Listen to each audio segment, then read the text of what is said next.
Wapendwa, leo tunaadhimisha siku ya Alhamisi Kuu.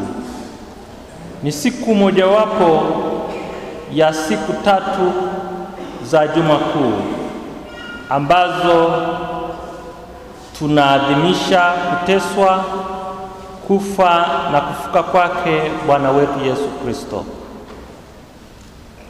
Siku ya leo tunapoadhimisha siku hii ya Ijumaa ya Alhamisi Kuu, tunayo mafumbo matatu ambayo tunayakumbuka kama nilivyotangulia kusema mwanzoni mwa ibada ya misa takatifu. Kwanza, kuwekwa kwa Ekaristi takatifu, kuwekwa kwa sakramenti ya upadilisho na kuwekwa amri kuu ya mapendo ambayo inatupatia uwepo wa Bwana wetu Yesu Kristo miongoni mwetu kwa njia ya mapendo. Kama tulivyosikia katika somo la kwanza lililotoka katika kitabu cha Kutoka, leo tunaanza maadhimisho ambayo yanafanana na maadhimisho ya Pasaka ya Wayahudi. Tumesikia katika kitabu cha Kutoka wana wa Israeli walipewa masharti ya kuadhimisha Pasaka ya Bwana. Tumesikia Musa na Haruni wanapokea maagizo mbalimbali kama vile nyumba iwe na mwanakondoo mmoja, na mwanakondoo lazima awe na sifa kuwa anakuwa na mwaka mmoja, awe ana hila. Watu watachukua damu yake, wataipaka kwenye miimo ya kizingiti cha juu cha mlango, na wamle huyo kondoo. Wale nyama ile siku hiyo na iwe imeokwa, na wale nyama hiyo na mkate usiotiwa chachu pamoja na mboga chungu, hasa kukumbuka mateso waliopata katika jangwa wakitokea nchini Misri. Wanaambiwa pia wamle viuno vyao viwe vimefungwa, wamevaa viatu miguuni na fimbo mkononi, na wamle haraka haraka. Hivyo ndivyo wana wa Israeli walivyoadhimisha Pasaka ya Bwana. Pasaka ya Wayahudi, hiyo ya Pasaka au ya Bwana, Wayahudi walikumbuka kukombolewa utumwani Misri. Hili waweze kufanikisha maadhimisho ya sherehe hiyo, walilazimika kufuata masharti hayo yote. Wapendwa, kwetu sisi wa Kristo, tukio hilo ni mfano wa kukombolewa kutoka dhambi na nguvu za Shetani na Kristo ambaye ni mwana kondoo wa kweli wa Pasaka. Kwa hiyo ndugu zangu, kama tulivyosikia kutoka katika kitabu cha Kutoka, wana wa Israeli walipewa masharti ambayo walifuata katika maadhimisho ya Bwana. Nasi pia katika Agano Jipya tumepewa masharti mbalimbali ya kuadhimisha Pasaka ya Bwana, na ndiyo maana tunaanza na Alhamisi Kuu, Ijumaa Kuu, Jumamosi Kuu na Jumapili ambapo tunaadhimisha ufufuko wa Bwana. Kwa hiyo na sisi pia masharti hayo inabidi tuyatimize vizuri, na ndipo tutakamilisha au tutafanikisha uokovu wetu. Hatupaswi kupindisha sehemu yoyote, kuongeza au kupunguza katika masharti tunayopewa katika kuadhimisha Pasaka ya Bwana, na pia katika kupokea sakramenti mbalimbali na hata amri za Mungu, kama wana wa Israeli ambavyo hawakupunguza, na sisi hatupaswi kupunguza au kuongeza. Wapendwa, kama tulivyosikia sema mwanzoni mwa misa takatifu, tumesema kwamba tunaadhimisha mafumbo haya matatu ambayo tumeyataja. Nianze kudadavua kwa kifupi kuhusu fumbo la Ekaristi Takatifu. Somo la pili lililotoka katika waraka wa Mtume Paulo kwa Wakorinto, tumesikia Mtume Paulo anatoa ushuhuda.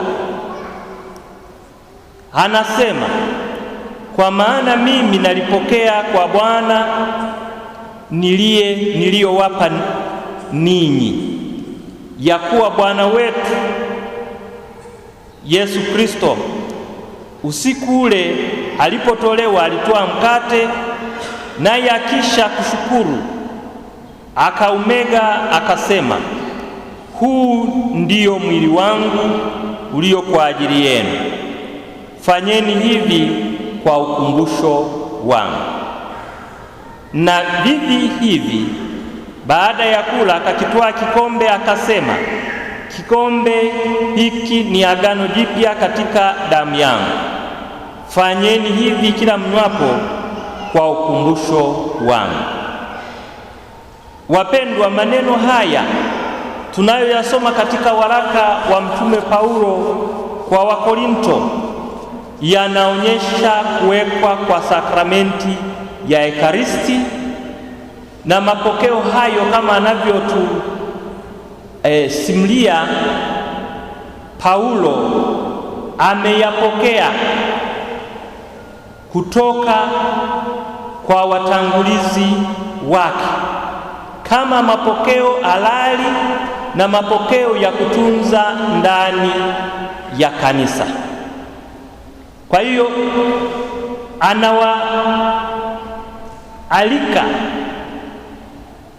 na kuwaeleza wafuasi wake kwamba wayatunze mapokeo hayo, na mapokeo hayo kama tunavyoshuhudia sote, Kanisa Katoliki limeyatunza mapokeo hayo, na kila misa tunayoadhimisha tunayasema maneno hayo, na siku ya leo tutayasema maneno haya. Maneno hayo yanaonyesha kuwa Ekaristi ni sakramenti ya mwili na damu wa Kristo, Mungu mtu, katika mafumbo au katika maumbo ya mkate na divai, ambapo Bwana wetu Yesu Kristo anajitoa mwenyewe kwa ajili ya wokovu wetu, kuwa chakula chetu hapa duniani, na pia kuwa pamba ya njiani, yaani komunyo pamba au viatiko, ambayo wagonjwa mahututi au wagonjwa hata wa kawaida huwa wanapewa ili kuwatayarisha wanapotoka katika maisha haya kwenda maisha ya mbinguni, waende wamembeba Kristo.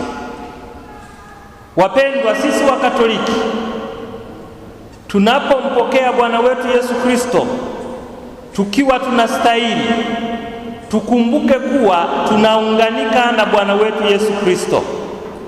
Tunaunganika na Utatu Mtakatifu, Mungu Baba, Mungu Mwana na Mungu Roho Mtakatifu, na anatupa nguvu za kupambana na dhambi kupitia neema ya utakaso. Wapendwa waamini, siku ya leo ninapenda kuwaalika na kuwakumbusha kuwa tunapompokea Bwana wetu Yesu Kristo, kila mara tukumbuke na kutafakari. Namba moja, je, roho yangu ipo katika hali ya neema ya utakaso? Mimi nimejitayarisha vizuri ili nimpokee Bwana wetu Yesu Kristo? Namba mbili, ninampokea Yesu kwa ibada au ninakwenda kumpokea na kutembea kama ninavyotembea kule gulioni, au wakati mwingine ninaenda kumpokea Bwana wetu Yesu Kristo nionyeshe nguo, kiatu kipya na mambo mengine ya namna hiyo. Namba tatu, je, nimeshika sheria ya kufunga na kuwepa vileo kwa ajili ya kumpokea Bwana wetu Yesu Kristo, na ninampokea nikiwa safi? Tunapoadhimisha sherehe ya leo, inabidi hayo tuyakumbuke. Na Mtume Paulo katika barua yake ya kwanza kwa Wakorinto sura ya 11 haya ya 27 mpaka ya 29 anatuambia, kwa hiyo aulaye mkate huo na kunywa kikombe cha Bwana bila kustahili atakuwa na hatia dhidi ya mwili na damu ya Bwana. Basi kila mtu ajichunguze mwenyewe kwanza, ndipo ale mkate huo na anywe kikombe hicho. Maana anayekula na kunywa bila kutambua maana ya mwili wa Bwana anakula na kunywa hukumu yake yeye mwenyewe. Mwisho wa kunukuu. Wapendwa, kwa kupitia sakramenti ya Ekaristi, Bwana wetu Yesu Kristo amependa kukaa nasi kwa njia hiyo ndani ya tabernakulo. Ninaendelea kuwaalika na kuwasihi kwamba tuwe tunafika mara kwa mara kuabudu Bwana wetu Yesu Kristo wa Ekaristi. Na hapa ninapenda kushukuru baadhi yenu mnaofika kwenye kikanisa cha kuabudia, na wengine wanafika kanisani hapa hawapiti bila kumsalimia Bwana wetu Yesu Kristo, kumshukuru kwa mema mengi anayokutendea, kumweleza mipango yako, kuleta shida na magonjwa yenu ya roho na mwili kwake, na sio kwenda kwenye makanisa ya uongo au waganga wa kienyeji au kununua maji au udongo. Unapokuja kanisani hapa au kanisa lolote lile au kikanisa kidogo tunapoenda kuabudia, hapa unakutana na Yesu ambaye yupo ndiye maji ya uzima wa milele na maji ya kweli, kama tunavyoambiwa katika Injili ya Yohane sura ya 4. Bwana wetu Yesu Kristo alipokutana na mwanamke Msamaria anasema, mimi ndimi maji ya uzima wa milele. Na maji ya uzima wa milele tunayapata kupitia sakramenti ya Ekaristi. Yeye ndiye uzima wa milele. Anayekula na kunywa damu yake hatakufa, bali ataishi milele. Na wale wote ambao wamekuwa waaminifu kupokea, kuabudu sakramenti ya Ekaristi, Bwana wetu Yesu Kristo akuwatupa. Tunao mfano wa Ekaristi takatifu. Muujiza wa Ekaristi takatifu uko Lanciano katika nchi ya Italia, ambapo padri alikuwa anaadhimisha misa, lakini alikuwa haabudu. Lakini baada ya kuadhimisha misa alikuja kugundua, au alipokuwa anaadhimisha misa alikuja kugundua kwamba ile ni damu kweli ya Bwana wetu Yesu Kristo. Pia tunao ushuhuda wa Mtakatifu Tomaso wa Aquino.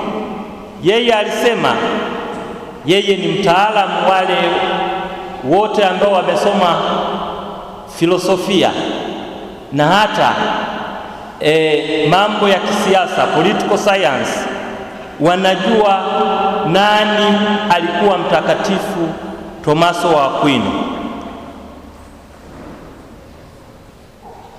Yeye alisema kwa mambo yote aliyoyaandika kwamba aliyapata katika sakramenti ya Ekaristi.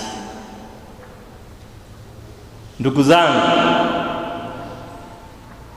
mnaona sisi tunaozunguka na mahangaiko kwenda kwa waganga wa kienyeji, muone jinsi tunavyokosa hazina ya pekee ambayo ipo kwa Bwana wetu Yesu Kristo wa Ekaristi. Na mtumishi wa Mungu Fulton Sheen, ambaye tumekuwa tukisikia kwamba atatangazwa mwenye heri, naye alisema kuwa nguvu nyingi alizozipata katika utume wake alikuwa anazipata kutoka sakramenti ya Ekaristi. Basi ndugu zangu, nanyi ninawaomba tuje kumwabudu Bwana wetu Yesu Kristo mara kwa mara. Ninawaalika kwamba tulete mizigo yetu yote kwake na yeye atatupumzisha. Na tunapokuja kuleta mizigo kama siku ya leo, tutakuwa na ibada ya kuabudu mpaka saa 6 za usiku. Wengine unakuta kuja wamelewa, anaimba, hataki kumaliza wimbo. Sasa unajiuliza, huyu je, atapata neema ambazo Mwenyezi Mungu anazitoa au hatazipata? Kwa hiyo ninawaomba, tunapokuja usianze kwenda kuweka 2, 3, 4. Baadaye unasema labda nyumbani sasa hivi nikielekea nyumbani itakuwa vibaya. Ndio naanza kuja kanisani. Na ukuja kanisani wakati mwingine unakuja kuvuruga ibada. Kwa hiyo ndugu zangu, ninawaomba hilo tulitilie maanani. Na watakatifu mbalimbali wanatuambia kwamba projekti zao kubwa ziliweza kufanikiwa, au mipango yao mikubwa iliweza kufanikiwa walipokuwa wanaileta katika sakramenti ya Ekaristi kwanza. Sasa wewe ujiulize, mipango yako yote ya kisiasa, mipango yako yote ya kiuchumi, mipango yako yote ya kuendeleza familia, mipango yako yote ya kwenda kwenye masomo inaanzia kwa Kristo ili kupata baraka au hapana? Tunayo hazina ambayo Wakatoliki wengi hatuitambui. Tangia siku ya leo, weka ahadi kwamba Bwana wetu Yesu Kristo, nilikuwa sikufahamu, sasa nimekufahamu fika, kama alivyosema Mtakatifu Agustino wa Hippo kwamba ningekufahamu, nimechelewa kukufahamu wewe, Bwana. Na tangia hapo akaokoka na akaanza kumtumikia Mwenyezi Mungu. Wapendwa katika Kristo, pia leo tunakumbuka kuwekwa kwa sakramenti ya upadirisho. Tukianzia kwa kiaya, tujikumbushe ob sacerdoti kiki,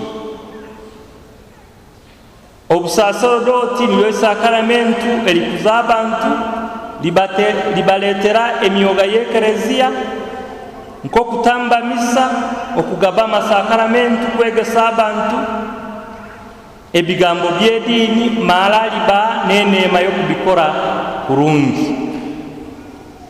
Hiyo ndiyo maana ya sakramenti. Kwa hiyo sakramenti ya upadre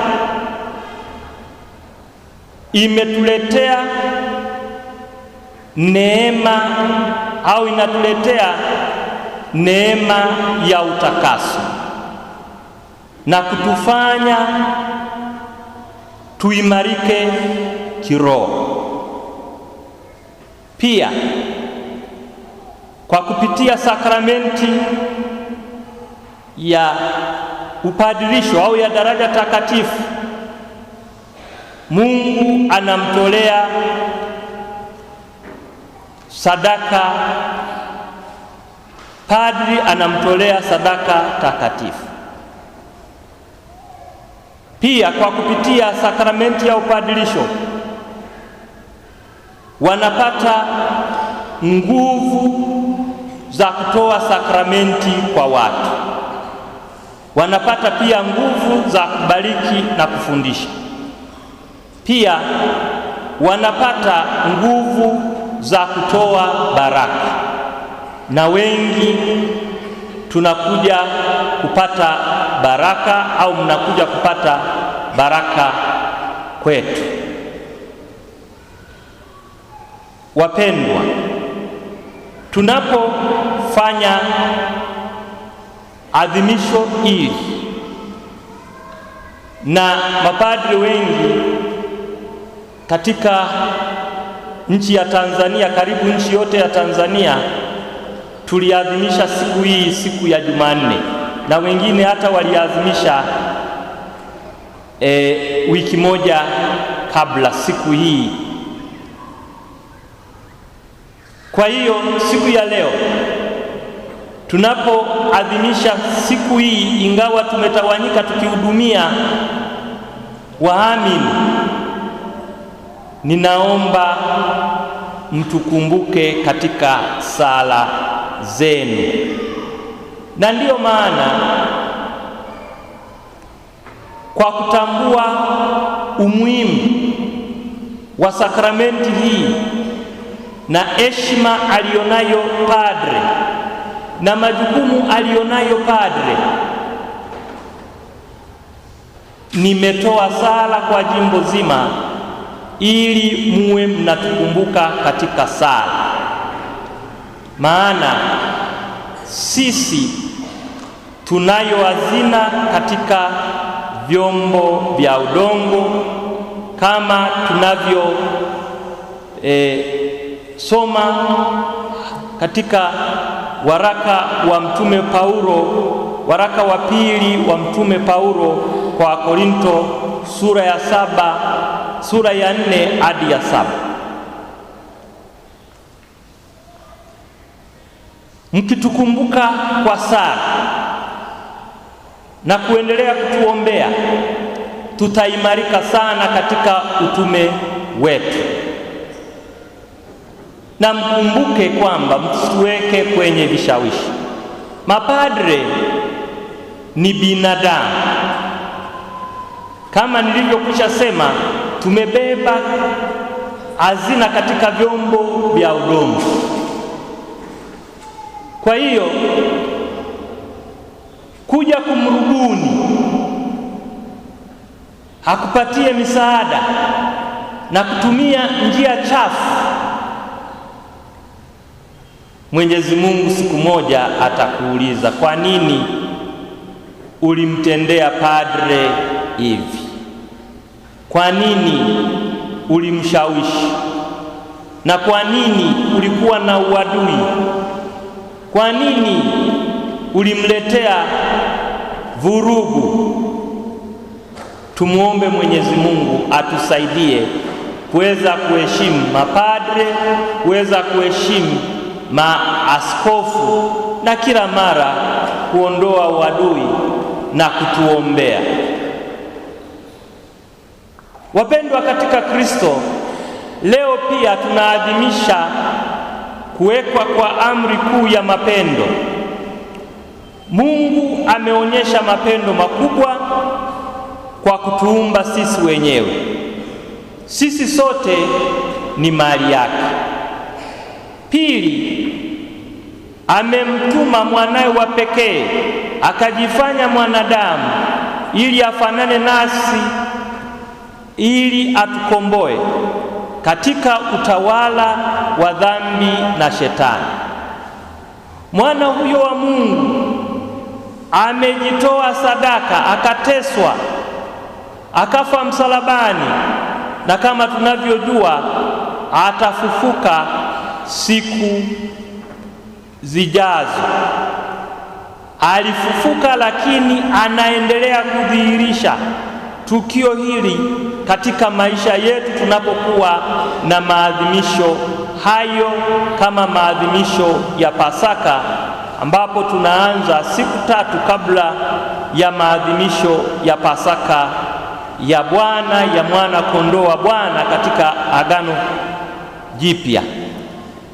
Mtume Yohana anashuhudia kuwa hakuna mtu mwenye upendo mkuu kuliko huu, mtu kutoa uhai wake kwa ajili ya rafiki zake. Na haya tunayasoma katika Injili ya Yohane sura ya 15 haya ya 13.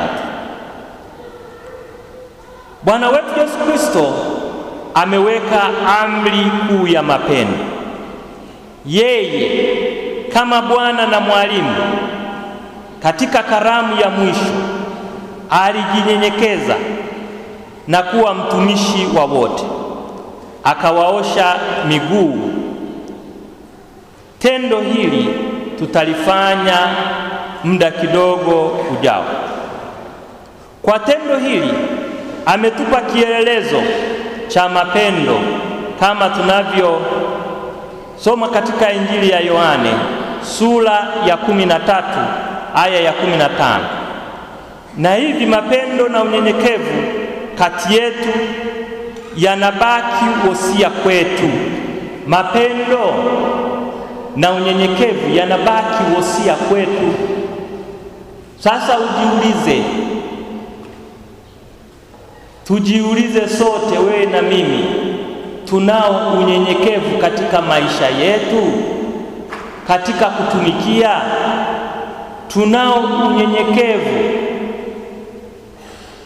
katika maisha yetu?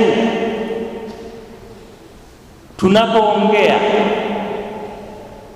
tunapoishi na wenzetu, tunao unyenyekevu?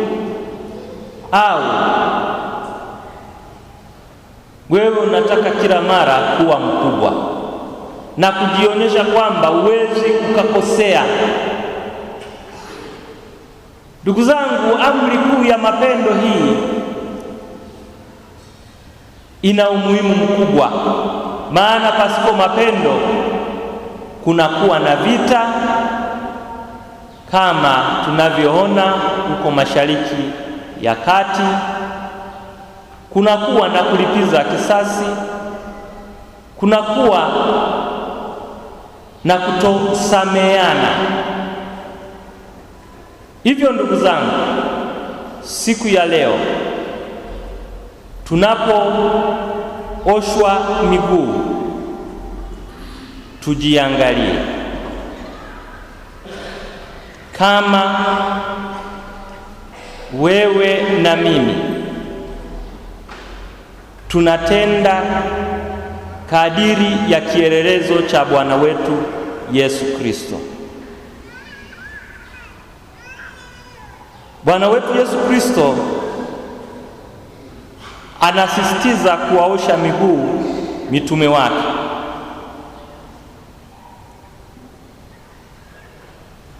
Anasisitiza kila mmoja wetu ajiangalie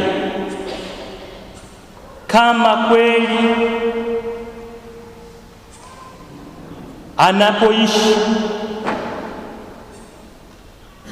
hakuna mafarakano, kama kweli kila mtu anapoishi hakuna machozi katika familia zetu. Je, hatuna machozi? Wanandoa na watoto wenu hamna machozi? Na majirani zenu na walio katika ofisi mbalimbali hakuna ubaridi wowote? Kila mtu anamtendea haki mwingine. Hivyo ndugu zangu, siku ya leo tunapoona tendo la kuosha miguu, tujiulize, je, tunawasaidia wenzetu au hapana? Kila mmoja ajaribu kutafakari na kuangalia anashindwa wapi na wapi anaweza akarekebisha. Na kama kuna ugonjwa wa aina yoyote, tuje leo kwa Bwana wetu Yesu Kristo wa Ekaristi. Bwana, wewe ndiyo unayosema, njoni kwangu ninyi wasumbukao na mizigo yenu, ninaleta mzigo wangu nilionao, familia yangu nilionayo, uzembe wangu nilionao, udhaifu wangu mkubwa huu nilionao. Bwana, ningependa kufanya vizuri, lakini ninashindwa kabisa kabisa kwa sababu ya udhaifu wangu. Nisaidie, niinue, niponye kama ulivyowaponya wakoma, kama ulivyowaponya viwete. Mimi ni kiwete upande huu, mimi ni kipofu upande huu, mimi ni kiziwi upande huu, sisikii yale ninayofundishwa. Bwana, nisaidie, niokoe na mimi niweze kutembea kama Mkristo mwema. Niokoe na mimi niweze kutembea kama mitume wako ulivyowasaidia. Nisaidie na nirekebishe, nioshe kama ulivyomuosha Mtume Petro. Licha ya kwamba alipinga, lakini wewe ulimweleza. Na mimi sehemu nyingine, inafikia sehemu nyingine ninapinga mambo fulani fulani, hata ya dini, hata mafundisho ya imani, inafikia sehemu fulani ninayapinga. Nisaidie, niondoe kugoma kwangu katika michango mbalimbali ya kanisa, katika mambo mbalimbali ambayo inabidi nishiriki katika jumuiya, sishiriki kwa visingizio mbalimbali. Nisaidie Mungu wangu, nipatie nguvu siku ya leo. Wewe ambaye umesema utakaa nasi mpaka ukamilifu wa dahari, nami niweze kutembea kama wewe. Tumsifu Yesu Kristo.